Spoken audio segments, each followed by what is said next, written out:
Today I will discuss a new topic, that is new chapter, physics for 11th class. Chapter name is System of Particles and Rotational Mechanics. तो इसमें से हम लोग जो topic discuss करने जा रहे हैं उसमें से पहला टॉपिक है रिजिड बॉडी. तो रिजिड बॉडी क्या है? तो रिजिड बॉडी एक कोई भी इरेगुलर शेप का एक बॉडी जो डेफिनेट शेप होगा, लेकिन ये जो रिजिड बॉडी होता है ये क्या होता है? System of particles, that is इतने सारे पार्टिकल से मिलकर के एक रिजिड बॉडी बनता है. तो ये इरेगुलर शेप का होगा, जिसमें हम लोग यहाँ पे डिस्कस करेंगे कि रिजिड बॉडी और रियल बॉडी ये दोनों में क्या डिफरेंस है.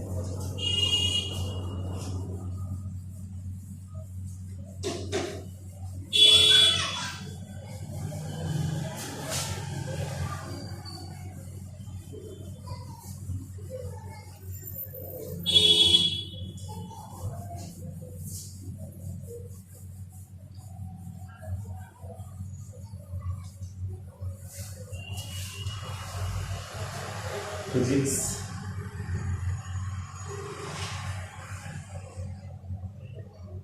class 11 chapter name is System of Particles. System of Particles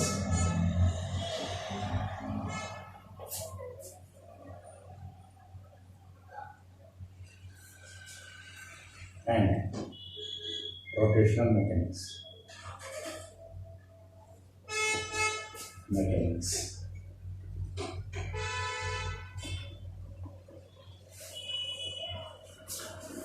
So first is what? Rigid body.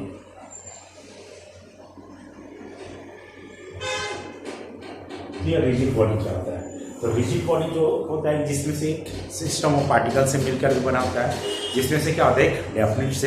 एक डेफिनेट शेप साइज होगा और एक इरेगुलर शेप का होगा. यानी कि इरेगुलर शेप कह सकते हैं, that is rigid body. Rigid body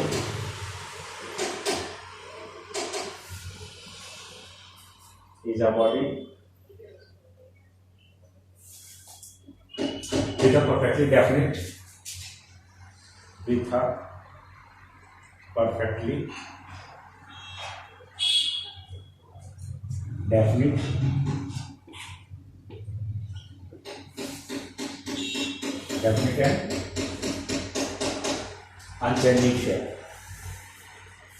and unchanging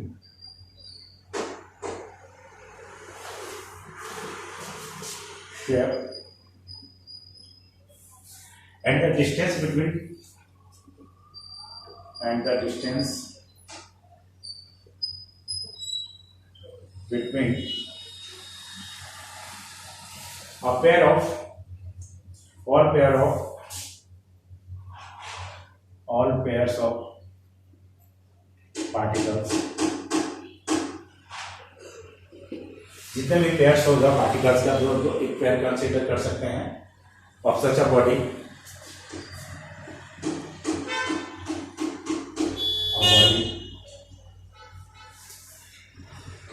Do not change.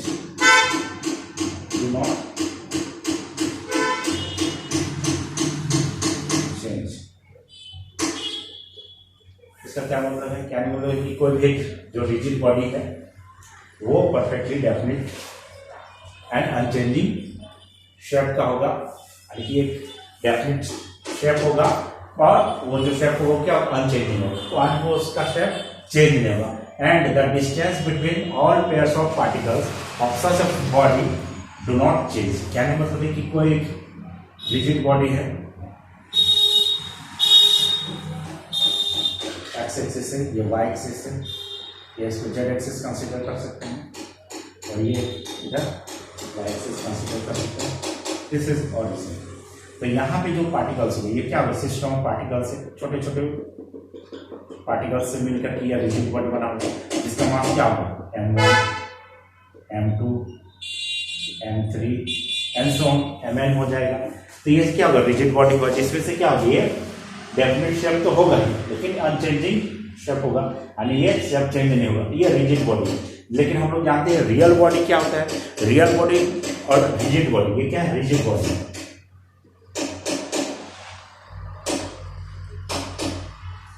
तो ये रिजिड बॉडी और रियल बॉडी, तो रियल बॉडी अलग होता है, रिजिड बॉडी क्या होता है। तो रियल बॉडी क्या है, रियल बॉडी जब भी कोई रियल बॉडी में एक्सटर्नल फोर्स लगेगा, कोई भी फोर्सेस लगता है, तो रियल बॉडी क्या हो जाता है, डिफॉर्म हो जाता है। एक्चुअली जो डिफॉर्मेशन होता है वो डिफॉर्मेशन क्या होता है, बहुत बहुत स्मॉल होता है, जिसको हम लोग क्या कर सकते हैं, इग्नोर कर सकते हैं, है ना।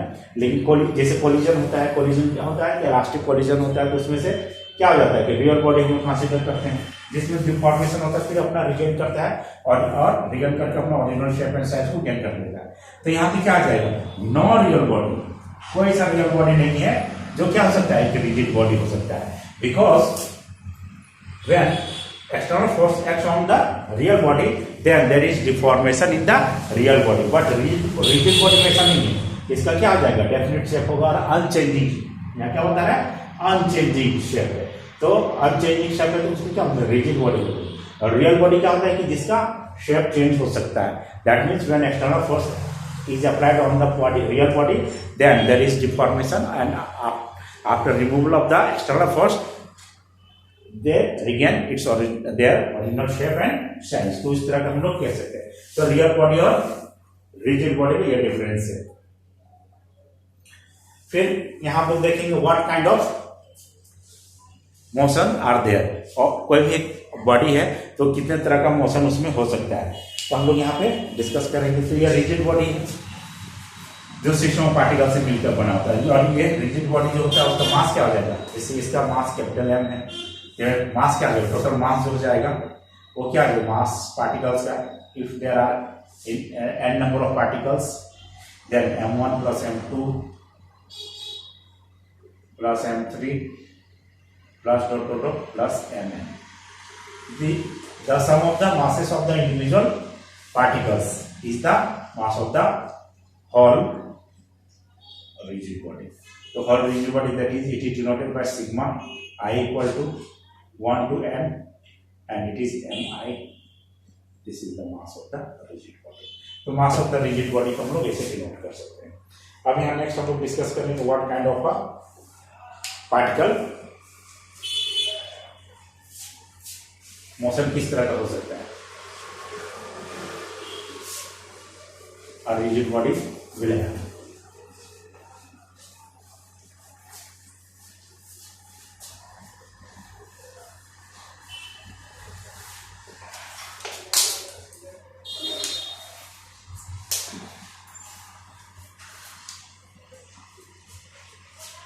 what kind of, next topic is what kind of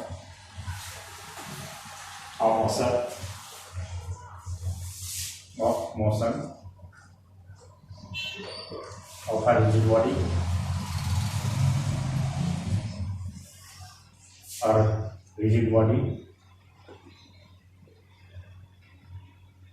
will have।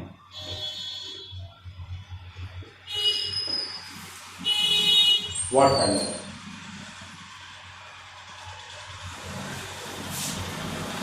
तो रिजिड बॉडी जो मोशन होगा रिजिड बॉडी का वो किस तरह का मोशन होगा, तो पहले हम लोग क्या डिस्कस करेंगे, ट्रांसलेशनल मोशन या pure translational motion. Translational motion, तो यहाँ व्हाट काइंड ऑफ मोशन, तो translational motion that is purely translational motion क्या हो जाएगा, purely translational motion of a rigid body means when all the particles of a rigid body move with the same speed। अगर कोई भी rigid body है, suppose this is a rigid body, और इसमें ढेर सारा पार्टिकल्स है, जैसे कि यहाँ पे P1 है, यहाँ पे P2 है, यहाँ पे P3 है, तो ये जिस स्पीड से जाएगा ये भी उसी स्पीड से, ये भी उसी स्पीड, यानी ये जो स्पीड ऑफ रिजिड बॉडी होगा वही स्पीड ऑफ इंडिविजुअल पार्टिकल्स का स्पीड होगा। दैट मीन्स अगर इस तरह का अगर मोशन होगा तो उस मोशन को क्या बोलेंगे, purely translational motion of a rigid body. एक रिजिड बॉडी है और ये पार्टिकल्स है, particles P1 P2 and P3 move with the same speed. That is when all the particles of a rigid body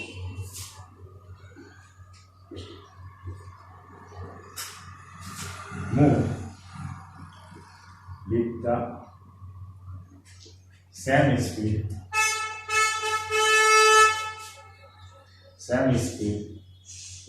then it is called the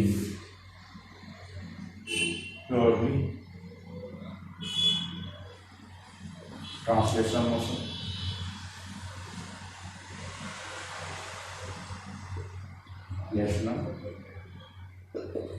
Motion of the rigid body. तो rigid body का क्या हो गया? Purely translational motion हो जाएगा। तो ये क्या हो रहा है? सारे पार्टिकल्स का स्पीड क्या है? एक ही है, एक समान है। दैट मीन्स की यूनिफॉर्म या कह सकते हैं कांस्टेंट सेम है। इसलिए क्या हो जाएगा? इसी तरह से भी हो जाएगा। और कोई भी रिजिड बॉडी है, किसी इंक्लाइंड प्लेन से लगे स्लाइड कर रहा है, तो यहाँ पे जो पार्टिकल्स हो, यहाँ पार्टिकल्स, यहाँ पार्टिकल्स, यहाँ पार्टिकल्स, तो ये सब सारे पार्टिकल्स का क्या होगा? स्पीड सेम है। ये स्लाइड कर रहे हैं। स्पीड ऑफ द क्या हो जाएगा? Rigid body will have the speed of the, that is all particles will have the same speed that of the speed of rigid body. तो ये हो गया प्योरली ट्रांसलेशनल मोशन। अब सेकेंड पार्ट यहाँ पे rotational motion, purely rotational motion, purely rotational motion of a rigid body. तो purely rotational motion of a rigid body का क्या मतलब है कि जब भी कोई रिजिड बॉडी किसी एक्सिस के अबाउट रोटेट करता है, ओनली रोटेट करता है, देयर इज नो ट्रांसलेशनल। अगर सिर्फ रोटेशन हो रहा है about an axis, then we said that the particle that is the rigid body is in purely rotatory motion. तो यहाँ पे इसका हम लोग डायग्राम देखते हैं पहले।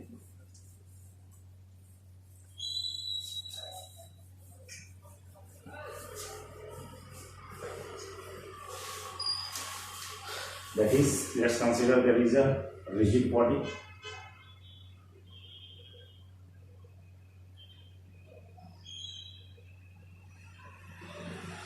and this is axis and the rigid body is rotating with angular speed omega v, तो rotate हो रहा है, and this is the x axis and this is y axis and this is z axis and this is horizon. This is the axis of rotation, axis of rotation, about which the rigid body, this is the rigid body, about which the rigid body rotating here, और ये क्या है? To fix point है जिसके about क्या हो रहा है? जिसके थ्रू एक एक्सिस पास हो रहा है। ओ सेंटर कह सकते हैं या ओ पॉइंट कह सकते हैं, through which the axis is passing, and about this axis the rigid body is rotating, and there is various point, suppose P1, this is P2, and these points will describe a circular path of radius, say R2, R1. That means in this case the particles situated at different locations, that means at different distances from the axis, will describe different circles या circular path of different radius. तो क्या हो जाएगा? ये जो जितने भी points होगा, यहाँ भी पॉइंट होगा या यहाँ पॉइंट होगा, ये सब सारे पॉइंट क्या होगा? जितना डिस्टेंस होगा एक्सिस से, वो क्या हो जाएगा? रेडियस हो जाएगा। उस रेडियस में क्या करेगा? सारे पॉइंट्स रिवॉल्व करेगा या सर्कुलर मोशन में आएगा। That means as whole, thus rigid body is rotating about the axis, but the points, that is system of particles, is revolving with different circles, in different circles or with different radii. तो अलग अलग radii हो जाएगी, उस अलग अलग radius में क्या हो जाएगा? ये सारे पॉइंट्स, यानी कि यहाँ दो पॉइंट एटलीस्ट कंसीडर करते हैं P1 एंड P2 एंड अगर ये पॉइंट P1 दैट इज क्या है पार्टिकल है of this rigid body then this point which is at a distance r1 from the axis and this point is describe a circle that is this point will move in a circle of radius r1 and this point P2 is moving in a circle of radius r2। तो इस तरह अलग अलग circle में क्या हो जाएगा ये सब सारे पार्टिकल्स रिवॉल्व करता है। तो ये क्या हो गया ट्रांसलेशनल मोशन हो गया। That means when all particles of a rigid body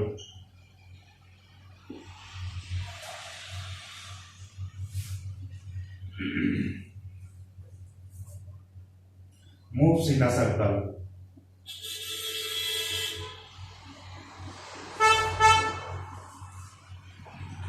moves in circle concentric circle moves in circles of different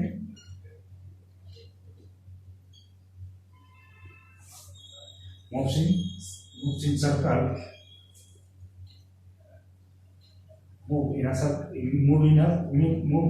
move in circles of different radii and as a whole the rigid body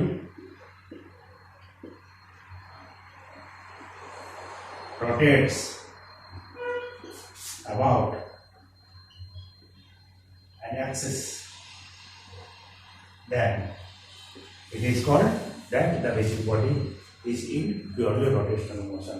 That means कि जब भी कोई rigid body axis के about rotate करेगा या revolve करेगा तो ये क्या बोलेंगे उसको रोटेट करेगा अबाउट एक्सिस ही तो उसको रोटेशनल मोशन कहेंगे। और ये क्या होगा प्योरली रोटेशनल होगा because the axis is fixed. Axis क्या है फिक्स्ड है तो एक्सिस फिक्स्ड है तो यहाँ क्या हो जाएगा ये प्योरली रोटेशनल हो जाएगा। अब यहाँ पे नेक्स्ट थर्ड कंसीडर करेंगे कॉम्बिनेशन ऑफ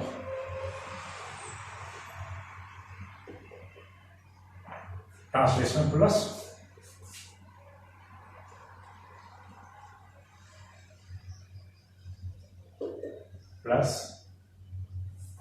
रोटेशनल मोशन।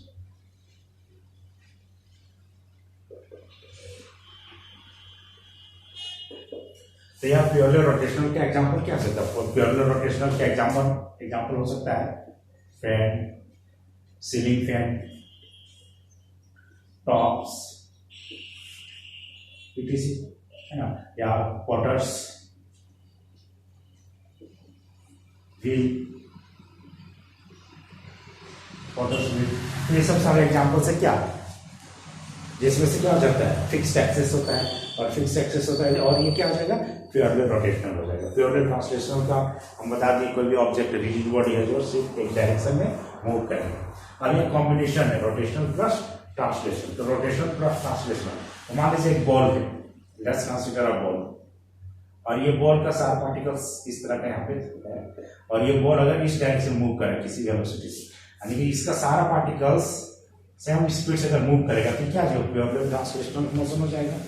लेकिन ये बॉल क्या हो जा रहा है इधर भी जा रहा है और रोटेट भी कर रहा है।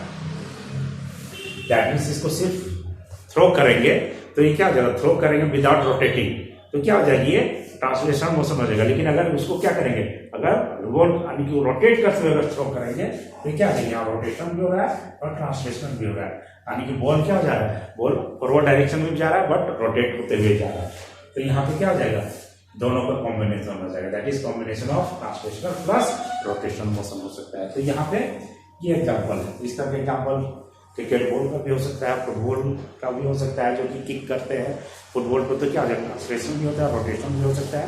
अगर वो अलग फोर्स लगाते हैं टॉर्क लगाते हैं तो रोटेशन भी आ जाएगा। तो यहाँ रोटेशनल और ट्रांसलेशन मोशन इस तरह का होगा। तो नेक्स्ट हम लोग डिस्कस करेंगे जिसमें से एक रोटेशन और ट्रांसलेशन से आप इस तरह का एग्जांपल ले लेते हैं।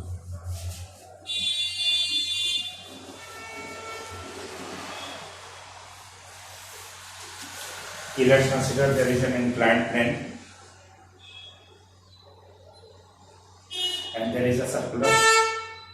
cylindrical metallic cylinder या कोई cylinder of radius आप कुछ भी, and this cylinder rolls over the inclined plane. ये inclined plane में roll हो रहा है, that means ये क्या रोटेशन भी हो रहा है और ट्रांसलेशन भी हो रहा है, यानी कि रोटेशन प्लस ट्रांसलेशन दोनों तरह का मोशन हो रहा है, रोटेशन प्लस ट्रांसलेशन। तो यहाँ पे कुछ पॉइंट्स कंसिडर करते हैं। Let's consider point at the centre, that is point P1, and there is a point P2, there is a point in contact with the inclined plane, that is P3, and one more point, that is P4 on the circumference, on the periphery of the cylinder, that is P4. And these 4 points will have different velocities. ये different velocities होगा, क्योंकि यहाँ पे centre से क्या है, ये क्या है, ये सेंटर, ये ट्रांसलेशन मोशन हो जाएगा, because there is no rotation, because this is the point through which the axis is passing. Let's consider there is an axis, imaginary axis, through which, that is imaginary axis passing through point P, that is center of the cylinder, and about this axis the cylinder is rolling down, और ये क्या हो रहा है, नीचे की ओर role करते हुए जा रहा है। तो यहाँ ट्रांसलेट हो रहा है, क्योंकि यहाँ से ये क्या हो रहा है, ये डिस्टेंस कवर कर रहा है, therefore there is translate down, moving downward direction, so there is translation motion, and it is rolling about an axis, that is rotate कर रहा है about an axis passing through its center, that is through the point P1, and point P1 will have zero velocity। यहाँ पे ये actually zero translation velocity तो कुछ होगा, लेकिन रोटेशनल के कारण इसका वेलोसिटी क्या होगा, एक ही आ जाएगा, आपके एक्सिस में उसका रोटेशन है तो वो कोई सर्कल इंस्क्राइब नहीं करेगा, that means it will have VCM, velocity of centre of mass कह सकते हैं। अब इसका वेलोसिटी अलग होगा, इसका वेलोसिटी क्या आ जाएगा, ओमेगा आर के टर्म में ले लेंगे, velocity of point P2 is what, omega, that is omega जिस एंगुलर स्पीड से ये रोल कर रहा है, और यहाँ से लेकर के यहाँ तक का जो डिस्टेंस है, दैट इज डिस्टेंस R2 ले लेते हैं, तो ओमेगा इंटू R2 ये डिस्टेंस हो जाएगा। फिर ये पॉइंट जो है in contact with the inclined plane, तो ये जो पॉइंट होगा यहाँ पे क्या होगा, अगर इफ विदाउट स्लिपिंग, अगर नो स्लिपिंग कंडीशन है, नो स्लिपिंग कंडीशन है, तब क्या आ जाएगा, यहाँ पे इस पॉइंट का स्पीड क्या करेगा, जीरो हो जाएगा, that is speed of V, speed of point P3 is what, zero, because this is in contact with the surface and it is no slipping condition, and when there is no slipping condition V3 क्या हो जाएगा, zero हो जाएगा। अब यहाँ पे इसका speed क्या हो जाएगा, इसका स्पीड ओमेगा इंटू आर हो जाएगा, यानी velocity of P4 is what, velocity of P3, velocity of P4 is omega into r, radius of the cylinder, radius of cylinder r है तो omega into r हो जाएगा। तो इस तरह से देखते हैं कि ये सारे चारों पॉइंट्स यहाँ जो कंसीडर किए हैं, इन सारे चारों पॉइंट का अलग अलग वेलोसिटीज है। तो इस तरह से क्या हो जाएगा, डाउनवर्ड डायरेक्शन में जा रहा है, that is rolling down, that is there is translational motion, and this cylinder is rotating about an axis passing through its centre, and so there is rotational motion, that is combination of translational as well as rotational motion। तो ये दोनों का combination है। Next हम लोग discuss करेंगे centre of mass, next topic जो है। तो ये वीडियो आपको कैसा लगा जरूर हमें बताएं कमेंट बॉक्स पे। Thank you.